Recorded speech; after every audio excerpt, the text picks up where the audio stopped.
It's not often that I look at more recent web games from Nickelodeon, but this one's interesting. Driven by a story and including many different mini-games, Saviors of the Slime is worth batting an eye at. Though I will say, being as ancient as I am, I barely recognize any of these shows. Sure, I've heard of them all, but that's the full extent of it. Growing up in Uruk, I'm more used to the Nick shows I would see on my copper television. Still, I know SpongeBob, and he takes up 98% of Nickelodeon's marketing, so I think I'll be okay. The game is actually called SpongeBob SquarePants and the Saviors of the Slime, so it's basically about him before anyone else. We're in Nickelodeon HQ, which has portals to every universe on hand. Plankton uses some kind of flaw in the system to reach it, so he goes to steal the slime. I don't know why this mix of vanilla pudding and oatmeal amuses him so much, but hey, maybe it'll make his chum burger sell. He's followed by some sponge guy who seeks to stop him, but he goes behind a locked doorway, so things get complicated. To reach him, we have to beat a series of minigames in each of the represented worlds. Let's start with the only one I'm familiar with. It's also the first one we see. Now just look at these incredibly helpful controls. Wow, I totally know what to do here. The write-ups on those weird bootleg games would honestly be more helpful than this. So I guess the health inspector's here and Squidward's playing his clarinet outside.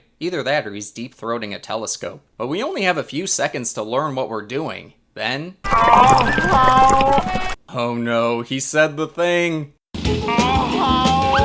Some things never change. He's required to use that moaning sound effect in every game ever. So yeah, this is the first universe we're shown at the menu, but it's by far the hardest. You have to summon bubbles on different tracks to catch sea urchins before they reach the restaurant. You have to time them perfectly because they take a second to form. Not only that, but sometimes there's a delay and the game doesn't register when you click. I haven't really figured out why this happens. Also, if you're confused about the plot of this, urchins are meant to represent rats or insects in the SpongeBob universe, so apparently the restaurant is so filthy it's attracting them. Mr. Krabs' face says it all. But once we beat this, we move on to the second hardest minigame. But first, we have a cutscene. Our world portal generates so much slime, it rains down on Plankton like he's moved from Milgram. We get very used to seeing this cutscene because it plays whenever we finish a round. So for now, it's on to Nicholas, Rickolas, Dickolas, and Daunalus. They're all in windows and throwing bones at a dog in the center. We have to wait for the opening to reach the kid with the bone, otherwise we comedically throw the bone at the dog. It's kinda difficult because you have to land all 4 in a row, otherwise you start all over again. But we abandon the mouse and move to the keyboard when we reach the Loud House. This one's easy, you just hit all the arrow keys in order to spin a yo-yo. It gets faster as it goes, but it's a breeze if you're used to using a keyboard. Lousy linen! Hey, did she just call me lousy linen?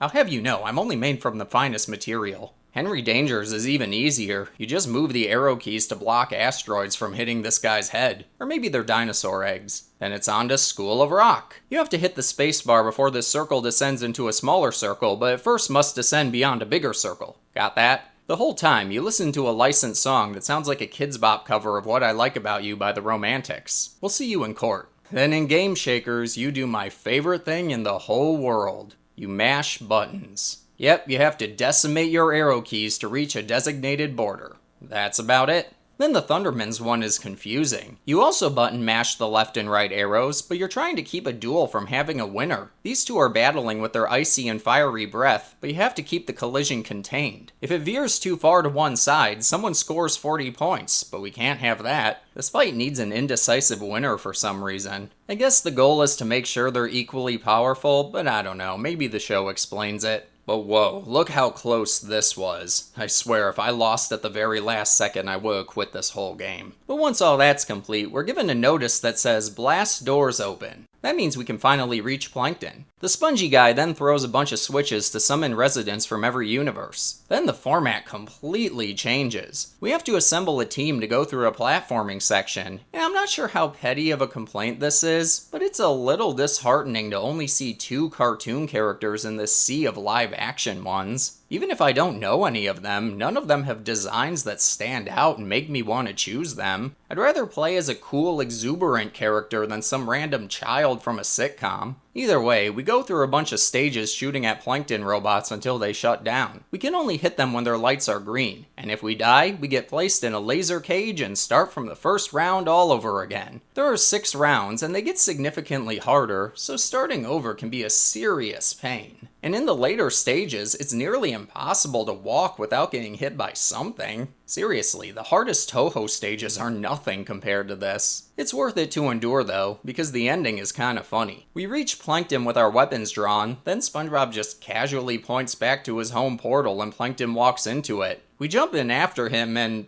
that's the end. Kind of abrupt, but hey, the story was weird anyway. Really not sure what Plankton wanted with all that slime, but the theories are endless. New slime burgers, now with more oatmeal. So, what can be said about this? Well, it's far from the best game I've played on Nickelodeon's website, but it isn't terrible and I can see some kids getting a kick out of it. Some of the stages are challenging, but nothing you can't beat if you just keep at it for a little bit. The art style is cute, but again, the characters do little to stand out. The set design is cool though. I like this tubular area you travel through. The concept of Nickelodeon having a universal headquarters with portals to every universe is also intriguing. I'd give this game a 7 out of 10. A few setbacks, but effective enough as a children's game. It's been a while since I've looked at anything Nickelodeon related, but it's always nice to check back with them. Even if I don't think my Nickelodeon videos are among my best, there's always a sense of familiarity that I get from the topic, and it's hard not to enjoy making these.